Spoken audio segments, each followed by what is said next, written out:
Hello friends, cauliflower kebab பண்ணலாமா? பண்ணலாம்.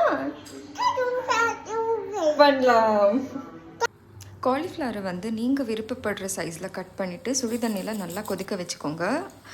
மஞ்சத்தூளும் கல்லுப்பும் ரெண்டுமே போட்டு நான் வந்து கொதிக்க வைக்கிறேன். இதனால் பூச்சி ஏதாச்சும் இருந்தாலும் செத்துடும். அண்டு 75% வெந்ததுமே அதை வந்து எடுத்து வச்சிடுங்க. அது சூடு ஆறின பிறகு இஞ்சியும் பூண்டு ரெண்டுமே தட்டிட்டு நான் போட்டிருக்கேன். நெக்ஸ்ட் அதுக்கு கபாப் பவுடர் அண்ட் கொஞ்சமாக கார்ன்ஃப்ளவர் போட்டிருக்கேன்.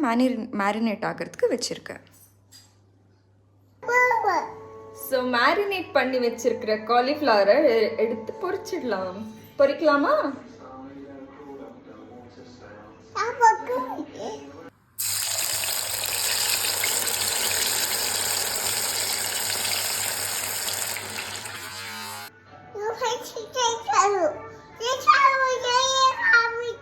சப்ஸ்கிரைப் பண்ணிடுங்க. பாய்.